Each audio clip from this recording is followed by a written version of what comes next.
નમસ્કાર મારા વાલા ગુજરાતી મિત્રો, જાગો જોગી જાગો ચેનલમાં આપનું સ્વાગત છે. તો આજે આપણે વાત કરીશું કે મહાધર્મ શું છે. તો પહેલી વાત તો એ જ કે જ્યારે કશું જ નહોતું, બ્રહ્માંડ નહોતું, સૂર્ય નહોતા, ચંદ્ર નહોતા, તારા નહોતા, કોઈ પણ દેવો નહોતા, પ્રકૃતિ નથી, પાંચ તત્વ નહોતા, અને એ પહેલાં જે હતું એ જ ધર્મ. અને ભવિષ્યકાળે પણ મહાપ્રલય થઈ જાય અને બધો જ વિનાશ થઈ જાય અને છેવટે જે સત્ય બચે એ જ મહાધર્મ. કેમ કે આને જાણવા માટે આપણે પાવર હાઉસ ઉપર જઈશું તો જ આપણને ખબર પડશે કે મહાધર્મ શું છે. જેમ આપણે જોઈએ છીએ કે પાવર હાઉસમાં મહા ઉર્જા છે, એ મહાશક્તિ છે, એ મહાધર્મ છે. પરંતુ એ મહાશક્તિને, એ જ મહા ઉર્જાને, એટલે કે એ જ પાવરરૂપી શિવને જો આપણે આપણા ઘર સુધી, આપણા યંત્ર સુધી લાવવો હોય તો તેના માટે એક લાઈનની જરૂર પડે છે, એક તારની જરૂર પડે છે, અને એક પાવર સપ્લાયરની જરૂરની એટલે કે ડીપીની જરૂર પડે છે. કેમ કે તમારી પાસે જેવું યંત્ર હોય એવો જ પાવર તેને મળી રહેતો હોય છે. યંત્ર જેવો પાવર મળે એવો જ યંત્ર ચાલે છે. તો આપણે જોઈએ કે પાવર હાઉસને આપણે મહાધર્મ માની લઈએ.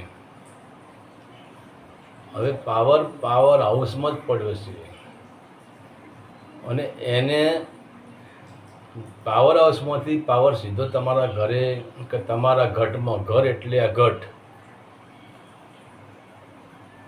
આ જગત ઉપર અત્યંત શરીર છે, પશુનું, પંખીનું, પ્રાણીનું, જાનવરનું, કીટ, મકોડી, ઝાડ, પ્રકૃતિ, આ બધા જ એક જાતના ઘટ, એક જાતના ઘાટ જ છે.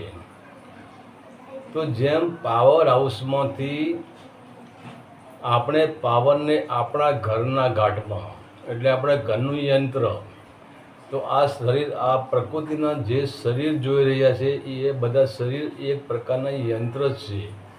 ભલે તે મનુષ્ય યોનિનું હોય કે દેવ યોનિનું હોય, બધી જ યોનિના શરીર એક યંત્રરૂપી જ છે. અને દરેક યંત્રને પાવર ક્યાંથી મળે છે? પાવર હાઉસમાંથી. એમ દરેક યંત્રને પાવર મળે છે મહાધર્મમાંથી. હવે એક વાત તમે વિચાર કે પાવર હાઉસમાંથી પાવર ડાયરેક્ટ તમારા ઘરે આવતો નથી. એના માટે આપણે લાઇનની જરૂર પડે છે, એના માટે ડીપીની જરૂર પડે છે, પાવર ટ્રાન્સફરની જરૂર પડે છે. તો એવી જ રીતે મહાધર્મનો જે પાવર હાઉસ પડ્યું છે, મહાધર્મનો પાવર પડ્યો છે, એ ડાયરેક્ટ જો આપણી અંદર ઉતરી જાય તો આપણી કેપેસિટી છે 60નો બલ્બ, અને 1000 વોલ્ટેજ જો આપણામાં ઉતરી જાય તો આપણી શું દશા થાય? તો હવે એ મહાધર્મ, મહાપાવર હાઉસમાંથી પાવર હાઉસ સપ્લાય કરવા માટે એક શક્તિની જરૂર પડે છે, જેને આપણે ડીપી કહીએ છીએ, પાવર ટ્રાન્સફર્શન કહીએ છીએ. તો એ શું છે?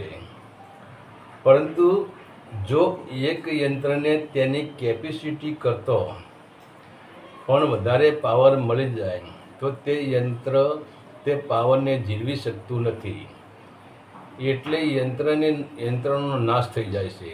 તો તમે જુઓ, ડીપી એટલે કે પાવર સપ્લાયર, એક જ છે, પરંતુ તેના અંદરથી 3 લાઈનો નીકળે છે. તો આ 3 લાઈનો એ જ 3 ગુણ છે. તો હવે મહાધર્મનો પાવર પહેલાં શરૂઆત ક્યાંથી થાય છે? મહાધર્મને જાણવું હોય તો શરૂઆતથી જ જાણવું પડશે.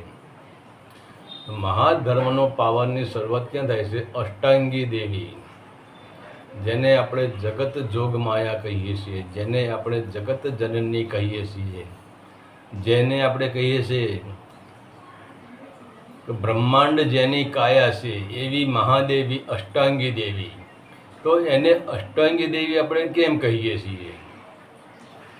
તો એ અષ્ટાંગી દેવીનું શરીરના 8 અંગો છે, 5 તત્વ, એ પણ અષ્ટાંગી દેવીનું શરીર છે. અને 3 ગુણ, એ પણ અષ્ટાંગી દેવીનો હિસ્સો છે, અષ્ટાંગી દેવીનું શરીર છે.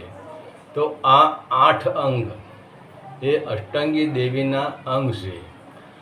હવે તમે જુઓ કે આપણે તો ખેડૂત માણસ છીએ, કે આપણે જોયું છે કે આપણા ખેતરમાં કે આપણા ગામમાં ક્યાંય પણ પાવર સપ્લાયની ડીપી લગાવેલી હોય, એના અંદરથી ફક્ત 3 જ લાઈનો નીકળે છે.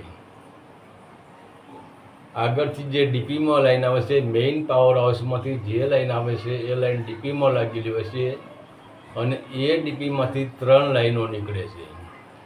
તો હવે આપણે વિચાર કરો કે મહાધર્મમાંથી પાવર સપ્લાય ક્યાં થયો? અષ્ટાંગી દેવીમાં. હવે અષ્ટાંગી દેવીમાં પાવર સપ્લાય થયો તો ત્યાંથી કેટલી? 3. ત્યાંથી 3 લાઈનો નીકળી. તો એ 3 લાઈનો કઈ? તો એ 3 લાઈનો છે રજોગુણ, તમોગુણ ને સતોગુણ. એટલે કે આપણે જેને બ્રહ્મા, વિષ્ણુ અને મહેશ કહીએ છીએ. તો એ બ્રહ્મા, વિષ્ણુ, મહેશને પાવર ક્યાંથી મળે છે? અષ્ટાંગી દેવીની શક્તિથી. હવે આપણે કહીએ, હેજી ગુરુજી, શક્તિએ કર્યો સમાગમ, 3 પુરુષ પ્રગટ કીધારે. તો જે અષ્ટાંગી દેવી છે એ શક્તિ છે, અને સમાગમ કોના સાથે કર્યો? મહાધર્મ સાથે, મહાધર્મના પાવર સાથે. હવે અષ્ટાંગી દેવીએ મહાધર્મના પાવર સાથે સમાગમ કર્યો, અને એમાંથી શું પ્રગટ થયું? 3 ગુણ પ્રગટ થયા, જેને આપણે 3 પુરુષ કહીએ છીએ, જે બ્રહ્મા, વિષ્ણુ અને મહેશ. તો એ શક્તિનો સમાગમ 3 પુરુષ પ્રગટ કીધા, અને જગતની રચેટા અષ્ટાંગી દેવી, એટલે કે જે દેવીને આપણે 5 તત્વ અને 3 ગુણના 8 અંગ કહ્યા, એવી બ્રહ્માંડ રૂપી કાયાનું સર્જન થયું છે. એટલે જ આપણે જગદંબાને કહીએ છીએ કે જેની કાયા બ્રહ્માંડ જેવી છે, બ્રહ્માંડ જેનું શરીર છે, એ જ પ્રકૃતિ છે. તો પરમાત્મા રૂપી મહાપાવર હાઉસમાંથી તે પાવર અષ્ટાંગી દેવી જગત જોગ માયામાં સપ્લાય થાય છે, અને તેમાંથી 3 લાઈન, એટલે કે બ્રહ્મા, વિષ્ણુ અને મહેશ નામ આપણે એને પાડ્યું છે. હવે અહીંયા ત્યાંથી અષ્ટાંગી દેવીના 3 અંગ તો આવી ગયા, બ્રહ્મા, વિષ્ણુ અને મહેશ. તો અષ્ટાંગી દેવીના 3 જ અંગ થયા, બાકી 5 અંગ બાકી રહ્યા. તો 5 તત્વ એ બ્રહ્માને આપી ઉત્પત્તિ, વિષ્ણુને આપ્યું પાલન પોષણ, અને શિવને આપ્યો સંહાર. તો આ અષ્ટાંગી દેવીની પાવર શક્તિથી જ 5 તત્વની ઉત્પત્તિ થઈ છે. એમ કરીને અષ્ટાંગી દેવીના 8 અંગ થાય છે. તો આપણે મહાધર્મમાં જવું હોય તો મહાધર્મ આપણને ક્યારે સમજાય છે? આપણે પહેલાં સમજી લીધું કે મહાધર્મમાંથી આપણા શરીર સુધી, આપણી બોડી સુધી, આપણા આ ઘાટ સુધી પાવર ક્યાંથી આવે છે, ઉર્જા ક્યાંથી આવે છે, મહાધર્મ આપણામાં કેવી રીતે ઉતર્યો છે, આ આપણે જાણી લીધું. હવે અહીંથી પાછું આપણે રિવર્સ જવાનું છે. અહીંથી આપણે મહાધર્મને જાણવાનો છે, મહાધર્મમાં પગ મૂકવાનો છે, મહાધર્મમાં જવાનું છે. ઘણા લોકો મહાધર્મની વાતો કરે છે, ઘણી રીતે સમજાવીએ છે, પરંતુ મહાધર્મ બોલવાથી મહાધર્મ થઈ જતો નથી, એને કહેવાથી મહાધર્મ થઈ જતો નથી, એને સમજાવવાથી મહાધર્મમાં જઈ શકાતો નથી. મહાધર્મમાં જવા માટે પૂર્ણ હોશમાં યાત્રા કરવી પડે છે. અને તમારી જો યાત્રાની સફળતા મળે તો જ મહાધર્મને જાણી શકાય છે, મહાધર્મમાં પહોંચી શકાય છે. તો હવે આપણે જ્યાંથી શરૂઆત કરી ક્યાંથી? પાવર હાઉસમાંથી કે મહાધર્મમાંથી શરૂઆત કરી.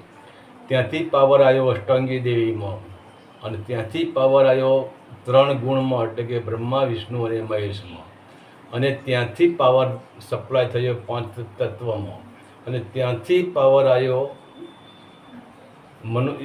મનુષ્ય શરીર હોય કે ઝાડ યોનિ હોય, જે યોનિ હોય તે 4 યોનિ, અંડજ, સ્વેદજ, ઉજબિંદ, ઓરજ, 4 યોનિ. આ 5મી યોનિ દેવ યોનિ, અને 6ઠ્ઠી યોનિ પ્રેતાત્મા યોનિ. દરેક યોનિમાં આ પાવર સપ્લાય થયો. એટલે કહેવાનો મતલબ પૂરી પ્રકૃતિમાં આ પાવર સપ્લાય થયો. આપણે આ આંખોથી જે જોઈ રહ્યા છીએ, ભલે બ્રહ્માંડ હોય, પૃથ્વી હોય, કે પૃથ્વી પરનું સૌંદર્ય હોય, સાગર હોય, નદી હોય, નાળા હોય, જે હોય તે, એના અંદર આ પાવર સપ્લાય થયો, આ ઉર્જા સપ્લાય થઈ. તો હવે આપણે ઉપરથી તો નીચે આવી ગયા, છેક ધરતી, બ્રહ્માંડથી છેક ધરતી સુધી આપણે આવી ગયા. હવે જો આપણે મહાધર્મને જાણવો હોય, મહાધર્મ શું છે એ જાણવું હોય તો પાછું રિવર્સ થવું પડે. કેમ કે આપણે જ્યાંથી આવ્યા છીએ ત્યાં પાછા જઈએ તો જ આપણને મહાધર્મની ખબર પડશે. તો હવે મહાધર્મ જાણવા માટે આપણે પૃથ્વી તત્વથી જ યાત્રા કરવી પડશે. કેમ કે આપણે હવામાં તો ઊભા નથી, આપણે આકાશમાં તો ઊભા નથી, આપણે પાણી ઉપર તો ઊભા નથી, આપણે અગ્નિ ઉપર તો ઊભા નથી.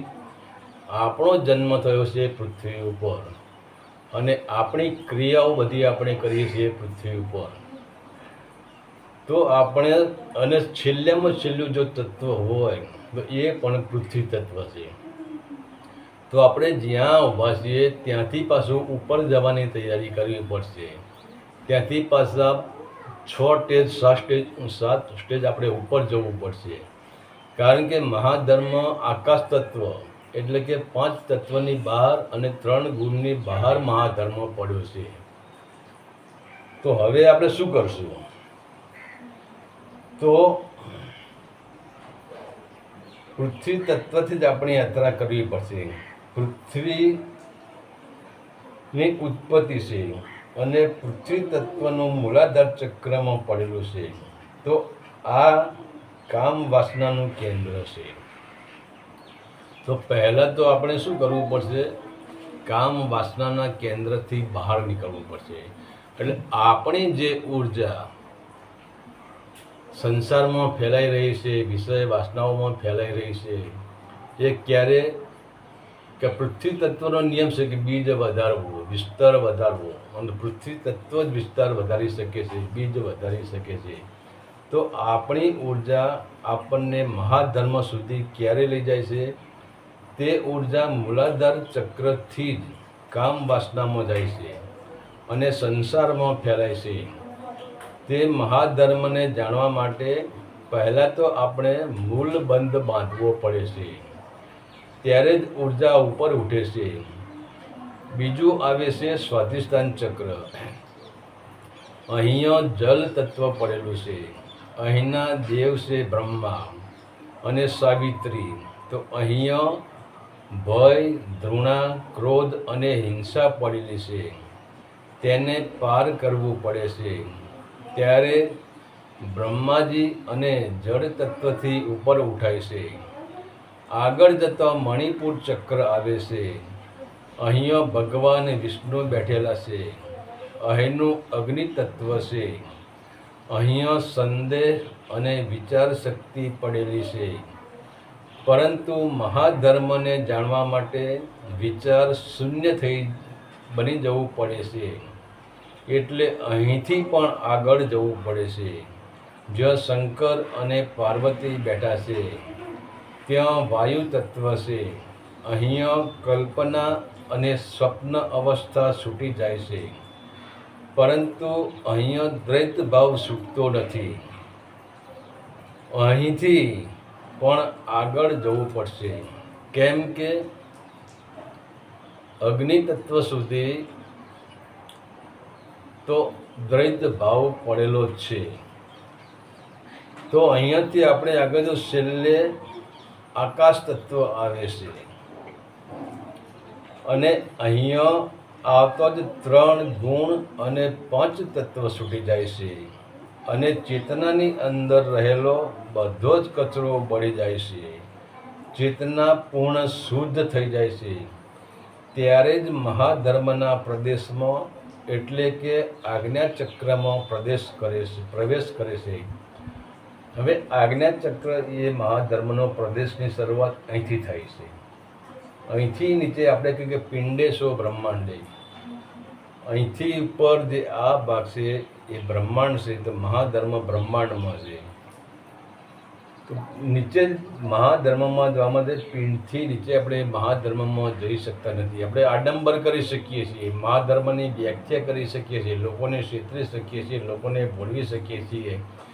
મહાધર્મના નિમિત્તે આપણે પૈસા કમાઈ શકીએ છીએ, આલિશાન મકાન બનાવી શકીએ છીએ, આલિશાન જીવન જીવી શકીએ છીએ. પરંતુ મહાધર્મને આપણે જાણી શકતા નથી. તો મહાધર્મને જાણવા માટે અહીંથી પણ ઉપરની યાત્રા કરવી પડે છે. તો આપણે જાણી શકીએ, ધર્મને જાણી શકીએ છીએ જે સત્ય છે, સનાતન છે, અખંડ છે. જ્યારે 5 તત્વ કે 3 ગુણ નહોતા ત્યારે તે મહાધર્મ હતો. અને જ્યારે મહાપ્રલયમાં 5 તત્વ અને 3 ગુણનો પ્રલય થઈ જાય છે ત્યારે પણ જે બચે છે તે મહાધર્મ જ બચે છે. તો અહીંયા તો આપણી ચેતનાની અંદર જે વિષય વિકાર જે બધું ભરેલું બધું બળીને ભસ્મ થઈ જાય છે. ચેતના શુદ્ધ થઈ જાય છે. અને અહીંયાથી ચેતના શુદ્ધ થઈ ગયા પછી, આજ્ઞાચક્રમાંથી શુદ્ધ થઈ ગયા પછી સીધી જ છલાંગ મારે છે મહાધર્મમાં. ત્યારે જ એને મહાધર્મ સમજાય છે. ત્યારે જ સમજાય છે કે હું કોણ છું, ક્યાંથી આવ્યો છું અને ક્યાં જવાનું છે. એ જ મહાધર્મ છે. મહાધર્મ માટે કોઈ મંત્રની જરૂર નથી, કોઈ તંત્રની જરૂર નથી. કોઈ પણ પ્રકારના કર્મકાંડથી મહાધર્મને જાણી શકાતો નથી. કથાઓથી મહાધર્મને જાણી શકાતો નથી. ભગવા વસ્ત્ર પહેરી લેવાથી મહાધર્મને જાણી શકાતો નથી કે આડંબર કરવાથી મહાધર્મને જાણી શકાતો નથી. મહાધર્મ ત્યારે જ જાણી શકાય છે ફક્ત તમે અંદરની યાત્રા કરીને, ચેતનાને શુદ્ધ કરીને 5 તત્વ અને 3 ગુણથી ઉપર ઉઠી જાઓ ત્યારે જ મહાધર્મનો પ્રદેશ આવે છે. હરિ ઓમ તત્સત. આદેશના પ્રણામ.